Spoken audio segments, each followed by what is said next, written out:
جارێک گەسڵەوە کاک عەبدولستار لەو شوێنەوە وەستایمتمان لەمای ڕابردووە کاک دڵشاد گەرمیانی گەڕایەوە هەرێمی کوردستان تا چۆن کۆمەڵی ئیسلامی نیەتی هەیە کە لە ڕێگەی کاک دڵشادەوە مەکتەبی سەربازی دامەزرێنێتەوە بەر لەوەی کە کادڵشاد تووشی ئاوارەیی بێ ئێمە بە ئامادەبوونی ئەویش کە کاتی ئەندامی مەکتەبی سیاسی کۆمەڵی ئیسلامی بووە مەکتەبی ئەسکەی من هەڵەوەشاندوێتەوە بە قەرارێکی سەرکردایەتی ئەو کاتی کۆمەڵی ئیسلامی و کۆمەڵی ئیسلامی لە ئێستادا هیچ بەرنامە و پرۆژەیەکی نییە و بۆ دروستکردنەوەی مەکتەبی عسکەری لە کاتێکدا کە ئێمە داوا دەکەین بەڕاستی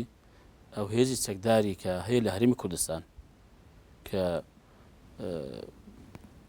گوتومانە با میلیشا نەمێنێ و زۆرجار بەڕاستی برادرانی دەسەڵات پێشەوەی کە ئەمە ئەو مەکتەبی عسکەری هەڵەشدا هێندێک هێزی کە هەبووە لە هەرێمی کوردستان کە نابێ میلیشا بمێنێ ئەوە داوایەکی ئێمەشە ئەمەش بەڕاستی داوامان کردووە کە بە پێم پرۆژانێکی پێشکەشمان کردووە هێزی پێشمەرگە لە هەرێمی کوردستان یەکەم کاکە با بۆ هەموو لایەک بیانی کە پێشمەرگەی بێت لە سوپای هەرێمی کوردستان کە دروست بکرێت سوپایەک بێ کە هەموو هەرێمی کوردستان بێ و هەموو شتێدا بەشدار بین سەر بەلایەنەکانیش نەبێ بەڕاستی ینی جوڵە پێکردن بەم سوپایە حزب بڕیاری بۆ نەدا یا کەسێک بڕیاری بۆ نەدا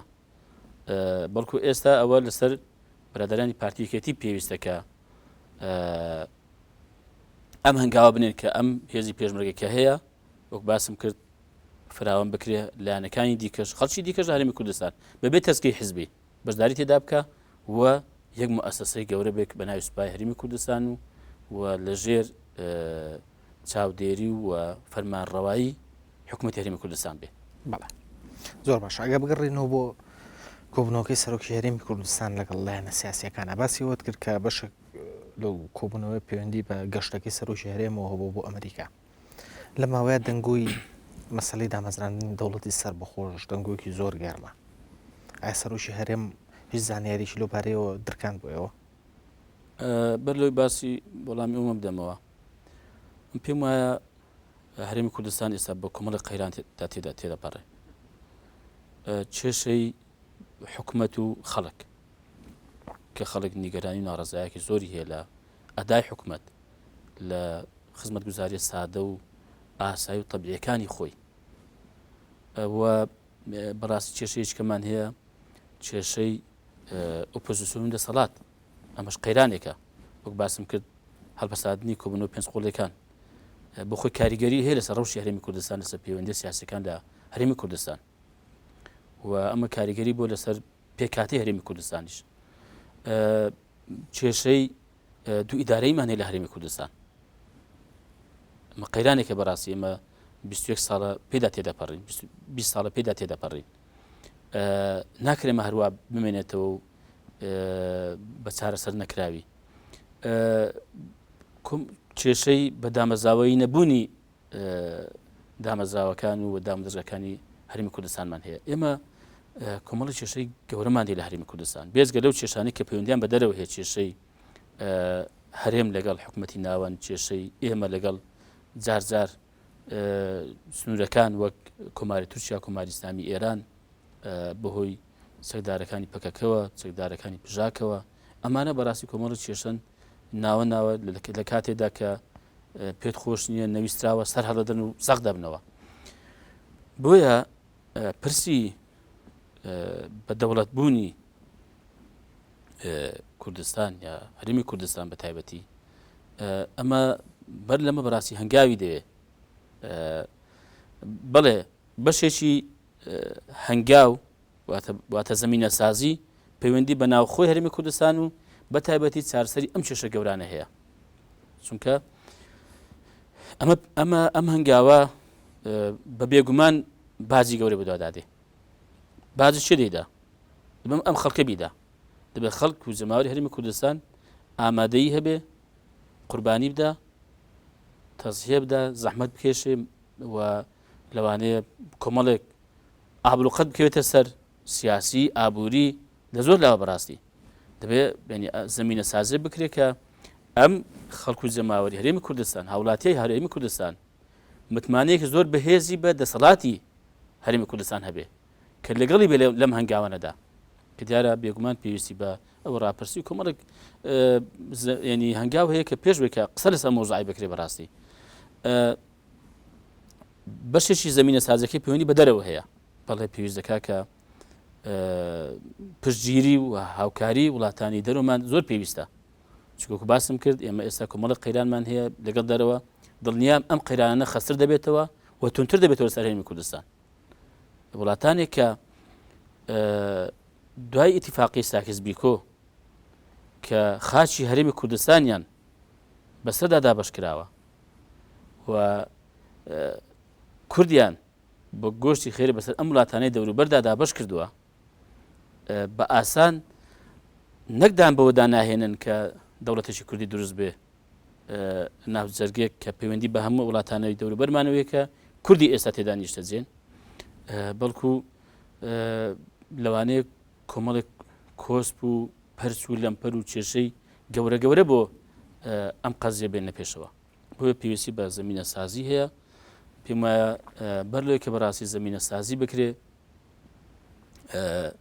ئەمە بەبێ تاوتوی دیراسەیەکی ورد بازی گەورەی هەیە بۆیە ڕەنگە ئەو سەردانی سەرۆکی هەرێم هەڵبەت دەبێ خۆی ڕوونی کاتەوە یان بەسەرن سەرۆکایەتی هەرێم باس لەو کاکە چەندە پەیوەندی بەم قەزیەوە هەیە بەڵام ئەم دەزانم کە پێویستی بە زمینە سازی زۆر هەیە ئەمە هەر پرسێک نیە بەڕاستی ئاوا بە سادەیی باسی بکرێ و بە مافێکی ڕەوا و تەبیعی بەڕاستی گەلی کورد دەزانم کە بۆ خۆی بڕیار لە مافی چارەنووسی خۆی بدا بەڵام دەبوو ئێمە لە هەرێمی کوردستان بە تایبەتی دەسەڵات بەرپرسانی سیاسی هەرێمی کوردستان دەبوو زۆر لە مێژ بەڕاستی بیرمان لەم پرسە کردبەوە کاری بۆ کرابایە کاری گەورەشی بۆ کرابە بەڵێ کەواتە بە ڕوانگەی ئێوە وەکو کۆمەڵی ئیسلامی باسکردن لەم بابەتە لە ئێستاە واقعەتی تیانە ئەمن وەکو کۆمەڵی ئیسلامی ناڵێم وەکو خۆم بەڕاستیم پێم وایە ئەمە پێویستی بە کۆمەڵێک پێشەچی هەیە پێویستی بە کۆمەڵێک زمینە سازی هەیە دەنا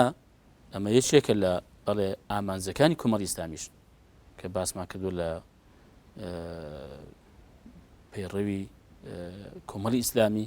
کە بەڵێ مافی کورد مافیەوەیە کە بە تەواوی مافە ڕاستەقینەکانی خۆی بگەن لە کیانی حەقیقی خۆی لە دەوڵەتی کوردی بەڵام پێمان وایە پێویستی بە زمینە سازی و کۆمەڵێک پێشەچی و کار هەیە بەر لەوەی کە ئەمە بۆکو باس ئەوە ئاسایی باز بکرێ و یا بە ڕاشکەماتر بڵێم با بۆ ئەوە نەبێ کە پەردەپۆشی هێندێک واقعی خوار و خێسی پێ بکرێ و بەڕاستی من لەگەڵ ئەوەش نیم کە شتێک بەر لەوەی کە کاری بۆ کرابێ زمینە سازی باشی بۆ کرابێ هیچ بەڵێن و گفتێک بە خەڵکو و زەماوەر و هەوڵاتانی هەرێمی کوردستان بدرێ بەڵێ زۆر باشە کاک عەبدولسەر لە چەند ڕۆژی ڕابردووە مەلاکرێکار لە وڵاتی نەرویج دەستگیر کرایەوە وەکو کۆمەڵی ئیسلامی دوای تێپەڕینتان بە قۆناغێک لە گرژی لەگەڵ مەلاکرێکار ئەو ڕووداوەتان چۆن بینی وەڵام ئەمە کۆمەڵی ئیسلامی پێمان ناخۆشە و ئیدانەی دەستگیرکردنی مەوەستەکەی کار دەکەین و پێشمان وایە کە ناحەقی بەرامبەر دەکرێ بە تایبەت لەم پرسیان کە پەیوەندی بە سووتاندنی قورئان و تف لە قورئانکردن و بێحورمەتی بێڕێزیکردن بەرامبەر بە قورئان کە عەقیدە و بیر و باوەڕ و بەڕاستی ڕێباز و بەرنامەی زیاتر لە ملیارێک مسلمانە کە دەبوو بەڕاستی بەر لەوەی کە مامۆستاکاریەکار ئیدانە بکرێ لەسەرەوەی ئەگەر فتوایەکی داوە لەم ڕۆوە کە فتواش بۆ معلوماتان پابندکەر نییە بۆ هیچ کەس خۆ قەزا نییە مۆستاکاریەکە قازی نییە بۆ حکمی دابێ و جا خەڵکی جێبەجێکەن فتوا دەکرێت مامۆستایەک مەلایەک کەسێکە ئەندازەیەک شارەزایی لە علومی شەرعی هەیە کە وەکو عولەما باز دەکەن ئەندازەی پێویست لە علومی شەرعی یا لە بابەتێک جارویە فتوا لە بابەتێک دەدرێت لە مۆزوعێکی عام نییە لە بەشێک لە مەسائلێکی فقهی مەسائلێکی شەرعی فتوا دەدرێت بۆیە ینی پابندکەر نییە بۆ هیچ کەس فتوای دا و بەڵام ئەدێ و کەسێک کە ئیهانەی بە مقدسێکی گەورەی مسلمانان کردووە ئەی باش نابێ ئەمەش ینی لێپرسینەوە دادەگایەکە بێ تەمبێکردنێکە بێ بەڵێ ماوەیەک پێشی سادەنگوی ئەوە هەبوو کە گوایە مامۆستا کرێکار ئینسیاتیڤی ئەوەی کردبێت کە بێتە ناو کۆمەڵی ئیسلامی یان نێوانی لەگە کۆمەڵی ئیسلامی باش بکاتەوە ئەم دەنگویانە تاژان ڕاست بوون بۆ خۆی فعلەن شتێکی وا هەبوو کە ئەم دیارە شەڕە قسە و بەڕاستی باسکردنی یەکتر و ئەوە تا بوختان بە یەکترکردن و ئەوانە کە زیاتر بەڕاستی بەرامبەر بە ئێمە کراوە ئەمە ئەو پیاو ئێستا لە بارودۆخێکی ناخۆشدایە جوان نییە پیاو هیچ قسەیە بکە بەڵام بەرامبەر بە ئێمە کراوە نەک ئێمە کردمان ئێمە زیاتر بێدەنجیمان هەڵبژارد بوو و ئێستاش هەر بەڕاستی بێدەنجیمان هەڵبژاردووە چونکە بە هیچ بە بەرژەوەندی نابینین کە شەڕەقسە نەک لەگەڵ مامۆستاکرێکار لەگەڵ هیچ کەسێک بکرێ بەڵکو ئێمە پرۆژەی خۆمانمان هەیە بەرنامەی خۆمانمان هەیە خصوصی هاتوور بۆ ئەم خەڵکو کۆمەلگایە چێ ئەم پرۆژە بەرنامەکە کۆمەڵی ئیسلامی هەیەی بۆ چاکردن و باشترکردن و چاکسازی و گۆڕانکاری لە هەرێمی کوردستان لە واقعی تا هەرێمی کوردستان دەتوانێت پژگیری بکەوە دەتوانێت ڕخنی لێ بگرێ بەڵام هەندێک بابەت کە پەیوەندیان بە هەندێک قەزایەوە هەیە کە دوورە لە کۆمەڵی ئیسلامی ئێمە دیار لە کاتی خۆیدا ڕەتمان کردوتەوە فعلەن ئەمە باس کرا کە ئەمە نەمێنێ و ئێمە زۆر بە خۆشحاڵیەوە ئەو کاتیش و ئێستاش پێشوازی لە هەر هەوڵێک دەکەین هەر بڕیارێک دەکەین کە بێتە سەر ئەوە کە ئێمە ڕێز لە یەکتر بگرین ئێمە دەسۆزین بۆ یەکتر نەک هەر لەگەڵ مامۆستاکار بەڕاستی ئێمە خۆمان بە دڵسۆز و بە بەڕێز دەزانین لەگەڵ هەر تاکێکی کورد یعنی حتا ئەگەر خۆشیشی لێ ئەمە نەیە ئێمە بۆکو باسم کرد بەڵێ بەڵام پرسی ئەوە کە مامۆستاکرێکار ویزبێتی پەیوەندی بە کۆمەڵی ئیسلامی بکات بێتە ناو کۆمەڵی ئیسلامی ئێمە هیچ شتێکمان بەڕسمی نە لە خۆی نە لە کەسێکی نزیکی خۆی لەم ڕۆوە نەبیستوە بەڵێ کاک عەبدولستار ئەی سەبارەت بە پەیوەندی نێوان ئێوە و بزوتنەوەی ئیسلامی هیچ هەوڵێک لە ئارایە نییە بۆ ئاساییکردنەوەی پەیوەندیەکانتان ئێمە پەیوەندیەکانمان لەگەڵ بزوتنەوەی ئیسلامی ئاساییە ئەوە هیچ کێشە و گرفتێکمان لەگەڵ بزوتنەوەی ئیسلامی نییە بەڵێ ئەی لە دوای ئەو جیابوونەوەی ئەم دوایی کە لە نێوان بزوتنەوە ڕوویە ئێمە وەکو مەکتەبی سیاسی کۆمەڵی ئیسلامی بڕیارماندا بە هیچ شێوەیەکی تەدەخل لەو کێشەیەی کە ئێستا لە نێو بزوتنەوەی ئیسلامی پەیدا بووە ناکەین بەڵکو بەڕاستی ئومێد دەکەین کە بتوانن بۆ خۆیان لە نێو خۆیاندا کێشەی خۆیان چارەسەر بکەن و بە شێوەیە کە بتوانن بەڕاستی بەیەکەوە خزمەت بەم خەڵکو کۆمەلگای بکەن و ئێمە بەڕاستی ئومێد ناکەین کە تووشی گرفت بن بەڕاستی تووشی کێشە بن بەڵکو خۆشمان پاراسۆلەوەی کە لەم ڕۆوە هیچ هەنگاوێک بنرێ وەک لە هێندە شوێن باس کرا کە ئێمە یا مەسەڵەن ئەمن مەسەڵەن مخەوەر کران بۆی کە قسە لەگەڵ لایەنێکیان بکەین بۆی کە هەوڵ دەین بێنە ناو کۆمەڵی ئیسلامیەوە ئەمە هیچ ئەسڵ و ئەساسی نییە بەڵکو بڕیاری مەکتەبی سیاسی کۆمەڵی ئیسلامی ئەوەیە کە ئێمە لەم کێشەیاندا بێتەرەف دەبین بەڵێ زۆر باشە ئەی سەبارەت بوو دەنگۆیانی کە لەگەڵ هاتنەوەی دڵشادگرمێنی دروست بوو لەسەرەوەی کە ئەو بەشدار بوو لە هەڵدانەوەی گۆڕی کەسایەتە نەقشبەندیەکان لە تەوێڵە و بیارە و بڕیار بوو داوای یاسایی لەسەر تۆمار بکرێ ئەم کێشەیە چی بوو بە کوێ گەیشت ئێوە پێتان وایە کە ئەمە ئامانجێکی لە پشتەوە بووە بزارە بەنسبەت کاردەشاد با من ئەوت بۆ ڕوونکە مستەبارەت بە و پرسیاری پێشووتریش کە باست کرد بۆ دروستکردنەوەی مەکتەب عسکەری کاردەشاد گەرمیانی ئەندامێکی مەکتەبی سیاسی کۆمەڵی ئیسلامیە بێگومان بەهاتنەوەی کۆمەڵی ئیسلامی پشتگیری و پشتیوانێکی باشتری بۆ پەیدا بوو ئەندامێکی کارای خۆی کە چەند ساڵە دوور کەوتۆتەوە دوور خراوەتەوە هاتۆتەوە بەڕاستی مای خۆشحاڵیمانە ئومێد دەکەین کە ئەویش ینی دەور و کاریگەری ببێ لە بەرەو پێشبردن و گەشە پێکردنی کۆمەڵی ئیسلامی بەڵام ئەویش و هەموو لایەکشمان بەڕاستی بۆچوونی تایبەتی خۆمان هەیە ڕەنگە ئەمە سەرکردایەتیمان و کەوادریشمان بەڕاستی وە مەکتەبی سیاسیمان جلای مەمەست عەلی باپیر جلای شەح محەممەد بەرزنجی هەرێکەی ڕای تایبەتی خۆی هەیە دەربارەی هەندێک قەزیە بۆ چوونی تایبەتی خۆی هەیە جیا لە برایەکانی دیکەی لە کۆمەڵی ئیسلامی بەڵام ئێمە لە کۆتاییدا سەرکردایەتێکمان هەیە و مەکتەبی سیاسێکمان هەیە هەمومان کادرشادیش بە بڕیاری ئەو مەکتەبی سیاسیە ئەو سەرکردایەتیە پابەندین بریارەکانی ئێمەش بەڕاستی بە زۆرینەی دەنگە ئەوە ینی مەسەلەیەک تەمانە کە باسی مەکتەب عەسکەری دەکرێت خۆگەر کۆمەڵی ئیسلامی بێوێ مەکتەبی عەسکەری دروستکە دروستی دەکا بۆ مانای بەبێ کادرشادی ئەگەر بێوێ دروستی بکە بە پێویستی بزانێ بە بەرژەوەندی بزانێت کەمە بەڕاستی بە پێویستی نازانی هیچ بە بەرژەوەندیمان نەزانیوە و لە کاتی خۆیدا وەکو عەرزم کردەوەیش مەوجود بەمە هەڵماوەشاندەوە تەوا دروستی دەکاتەوە ئەو هەڵا و هەرا و قال و قیلێکە لەم ئاخرش بەڕاستی پەیدا کرا پێم وایە ینی حاجەتەن فی نەفسی یعقوب قەضاها هەندێک خەڵک لەوانەیە بیزمان ئەمە بروژێنن و ڕەنگە ئاماجێکیش لە پشتیوە بوو بێ کە ئەویش دەستی هەبوو بێ لە هەڵکەندنەوەی قەبرەکانی خزمانی شێخ لە باخە کۆنوانە ئەمە هیچ ئەسڵ ئەساسی نەبووە خۆشیان بە پەیوەندیمان پێوەکردن بەڕاستی بە بنەماڵەکانیان بە نەوەکانیان کە دیارە خۆیان ئاگدارن کە بەڵگە هەبووە لەسەرەوە کە چێ ئەم خەبرانی هەڵداوەتەوە و خۆیان ئاگدارن و بەڵگە هەیە خۆیان شاهێدن کە کۆمەڵی ئیسلامی هەوڵی داوە کە ئەمە نەبێ و ئەگەر بوش کۆمەڵی ئیسلامی هەوڵداوە کە چارەسەریشی بکە بەڵام دیارە ئەو کاتێ بەدەستەوە نەهاتوو کۆمەڵی ئیسلامی بە قسەی نەکراوە و زۆرشمان پێ ناخۆش بەڕاستیەوە بە شتێکی شەرعیشمان نەزانیوە بەڵێ زۆر باشە سەبارەت بە مامەسلمانیش هەبوو بزانم باست کردمە هەر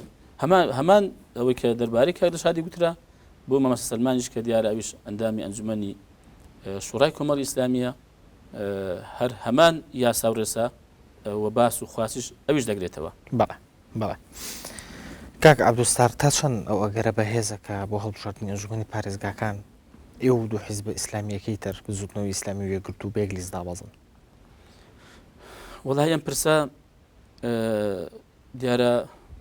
لە ئارادایە کە لە کاتی خۆیدا تاوتوێ بکرێ ئایا کۆمەڵی ئیسلامی بەتەنیا بەشداری هەڵبژاردنەکان دەکا یا هەڵبژاردننی ئەنجومەنی پارێزگا دەکا یا وەکو ئۆپۆزیسیۆن ئێمە لیستێک پێک دێنین لە شوێنەکان یان یەک لیست دەبین یا لەگەڵ لایەنە ئیسلامیەکان لیستێکی ئیسلامی پێک دەهێنرێ یا لیستێکی نیشتیمانی دروست دەکرێت ئێمە تا ئێستا بەڕاستی ئەم پرسە یەک لای نەکراوەتەوە ئەم ئەگەران هەموو کراون لە بەردەم کۆمەڵی ئیسلامی و لە بەردەم لایەنەکانی دیکەش دیارە ئێستا هەموو لە خەریکنەوەکردناوەکان مڕەشەحەکان ئامادە دەکرێن و کۆمیسیۆنی باڵای هەڵبژاردنیش دیارە کاتێک دیاری دەکات بۆ تەحالوفات ئەو کاتی پێم وایە قسە و باس لەبارەی ئەوە دەکرێت کە ئایا ئەم هاوپەیمانەتانە دەکرێن یان ناکرێن بەڵێ تاشان ئەگەریشی بەهێزە وڵا ئەگەریشی بەهێز ئێمە لە کاتی خۆشیدا و پێشتریش ئێمە پێمان باش و لیستی ئیسلامی هەبێ هەڵبەت دیارە ئەمەش وردە کاری خۆی هەیە پێویست دەکات کە لەگەڵیان ئیسلامیەکان تاوتوێ بکرێ وە لەسەر ڕێکەوی بەڵێ زۆر باشە ئەگە بگەڕێنەوە سەر ئەم کابینە نوێی کە بەڕێوەیە پێک بهێنرێت بڕۆی ئێوە وەکو کۆمەڵی ئیسلامی دوای ئەو کێشیانی کە لە کابینی شەشەمەوە سەریان هەڵدا تا چەند ئەم کابینەیە توانێت سەرکەوتوو بێ لە تەپەڕاندنی ئەو کێشە و قەیرانانە ئێمە بەر لەوەی کە بیبینین ئەم کابینێ ببینین حکمی پێشی نادەین بڕیاری حکمی مسبق بە باشی نازانین بەڵکو دەبێت دەرفەتیان لە بەردەم بێ ئایا سەرکەوتوو دەبن لەوە کە ئەو کێشانی کە لە ڕابردوو هەبووە چارەسەری دەکەن ئایا لەگەڵ ئەم خەڵکو جەماوەرە دەتوانن کابینەیەکی هەماهەنگی بەهێز بێ و داواکارەکانی خەڵکو جەماوەر کە زۆر ڕوونن بەڕاستی بە تایبەتی لە خزمەتگوزاریەکان بە تایبەتی خزمەتگوزاری سەرێکیەکان سادەکان وەک مەسەلەن قەزەی نیشتەجێبوون مەسەلەی ئاو مەسەلەی کاربا مەسەلەی ڕێگاوبان مەسەلەی بێکاری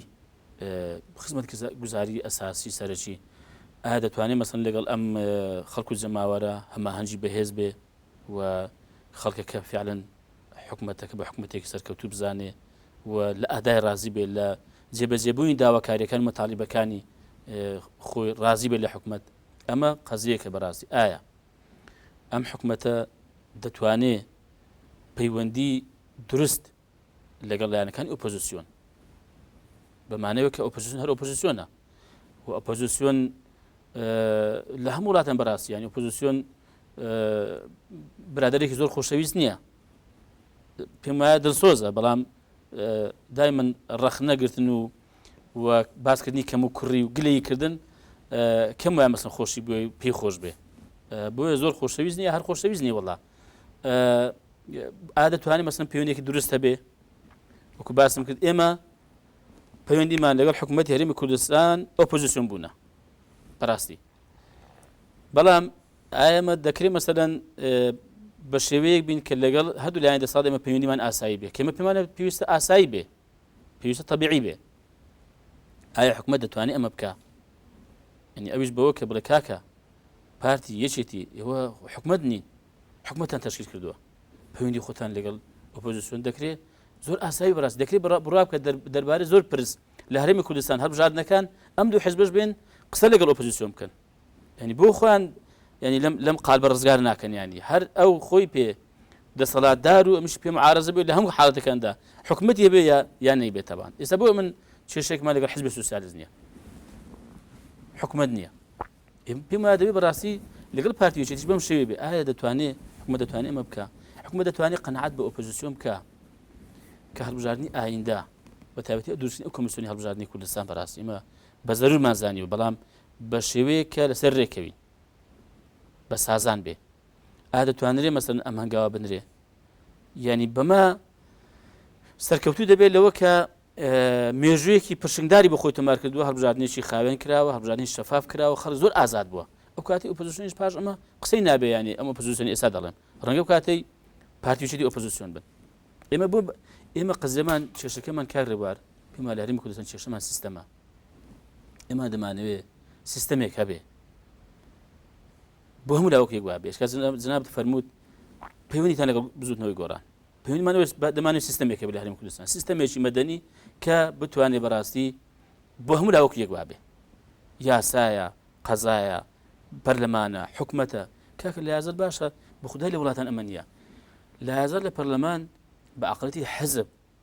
بیر دەکرێتەوە ینی هەر لیستەی هەر فراکسیۆنی تەماشا دەکە حزبەکەی پێخۆشە ئەی کاکە باشە بۆ بووە ئەم پەرلەمانە بە شوەیەک ئەکتیڤ نەبێ کە نەخێ کاکە چی پێشنیاری باشە بۆ ئەم خەڵک کۆمەلگایە ئەمە پەیڕەو بکرێەوە دەنگی لەسەر بدرێ و حکومەتی پێ پابەند بکرێ بۆ کاکەم پەرلەمانە مەسەن کاکە هەردوو لیستی دەسەڵاتدار بۆ زارێک مەسەن محاسبەی حکومەت ناکەن بۆ زارێک حکومەتیان ڕانەگرێت بە کاکە حکومەت ئەمە بۆ وا دەکەی حکومەت ئەمە بۆ نەکردووە یەکاکە دەربارەی بۆ زارێک ینی ئەمانش وەکو ئۆپۆزیسیۆن دەنجیان لێوەنایە پەرلەمان ئەمە نییە بەڕاستیانی پەرلەمانی حەقیقی کە فعلەن ینی جێ ئەمە بێ کە یاسا دابنێ کە دەبێت بەڕاستی یاسا بۆ کەس و بۆ حزب نەبێ کە دەیەوێت بە حساب چاودێر بەسەر حکومەتەوە فعلەن با چاودێر بێ توانێتی چاودێر بێ کە بە حساب بودجە پەسەند دەکا کاکە لە وردەکاری بودجەدا ینی لێکۆڵینەوە و وردەکاری بووە بێگومان نەخێر بۆیە ئەمە بەڕاستی حکم ناکەین سەر ئەم کابینەیە کە گەشتبینیش نین بەڵام حەز ناکەم بڵێم سەرکەوتوو نابێ ئێمە پێمان خۆش سەرکەوتوو بێ پێمان خۆشە بەڕاستی بەڵێ معارەزەین ئۆپۆزیسیۆن بەڵام حەز دەکەین ئەم حکومەتە بتوانێت داواکاریەکانی هەموو خەڵکو زمار جێبەجێکە بەڵێ زۆر باشە دوو دقیقە کاتی بەرنامەکەم ماوە کاک عەبدولستار لە ماوەی ڕابردووە مامۆستا سەلاحەدین محەممەد بەهادین بڕیاریاکە لە کۆنگری داهاتەوە خۆی بۆ ئەمینداری گشتیە گرتوونە پاڵەوێتەوە ئێوە کۆمەڵی ئیسلامی ئەو هەنگاوەتان چۆن بینی ئایا ئەگەری هەنگاوێکی هاوشێوە بۆ مامۆستا عەلی باپیر لە ئارایە دیارە بەنسبەت جەنابی مامۆستا سەلاحەدین ئەوە خۆی قەناعەتی بۆ بکە خۆی کاندید نەکاتەوە دیارە بۆ خۆی و بۆ ئەو حیزبێکە تا ئێستا و ئەمینداری گشتێتی وای بە پەسەند و وای بە بەرژەوەند زانیوە ئەوە ڕەنگە یەکگرتووی ئیسلامی کوردستان قازانجی لێ بکە بۆ لەوانەشە لە داهاتوودا زەرەر لێ بکە بەڵام ئێمە کۆمەڵی ئیسلامی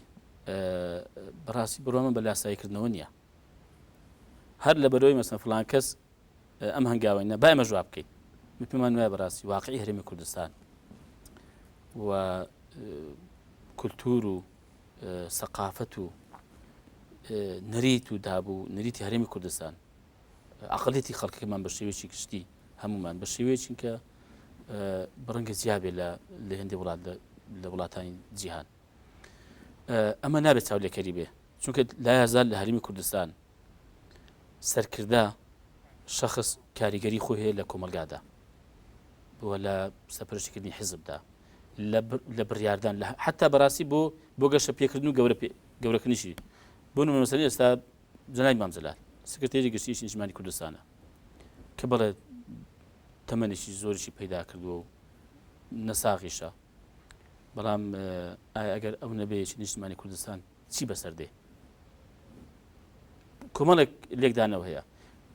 واقعی هەرێمی کوردستان بەو شێوەیە بەڕاستی تا ئێستا کەس شەخص کاریگەری خۆی هەیە کە ئێمە لەگەڵ ئەوەی بەڕاستی کە سیستەم و بەرنامە کاریگەری خۆی هەبێ وەکو چۆن مەسەلەن ئێستا لە ئەوروپا هەیە لە ڕۆژئاوا هەیە کەسێک سەرۆکی حکوومەتە سەرۆک کۆمارێکە دێ دەڕوا زۆر ئاسایی وڵات هەر بەرەوە دەچێت بۆ سیستەمێکی خۆی هەیە لەسەری دەڕاتە بن ئیدارەیەک هەیە ئیداری وڵات دەکا کەسێک گۆڕاوە ڕەنگەی پرۆژەی نوێی پێ بێ ڕەنگە ئەوەی دیکەی پرۆژە بەهێزتری پێ بوو بێ بۆی ئێمە تا هیچ قسەیەکی لەم بوارە نیە بەڵام ئەمە بڵێم کە مامۆستا عەلی باپیر لە کۆنگرەی ڕابردوو بەڕاستی داوای لە ئەندامانی کۆنگرە کرد کە داواتان لێ دەکەم کەسێکی کە دیاری بکەن وەک ئەمیری کۆمەڵی ئیسلامی یعنی پێش ئێستا ئەم هەنگاوەندراوە لەوانەیە خۆشی باشتر دەزانێ ڕەنگە لە کۆنگرەی ئاینەدا بە تۆختر ئەمە باس بکاتەوە. بەڵێ عەبدولستار مەجید ئەندامی مەکتەبی سیاسی کۆمەڵی ئیسلامی زۆر سوپاس بۆم دیدارە. سوپاس بۆ بەڕێزتان. سوپاس بۆ کاغڕێبار.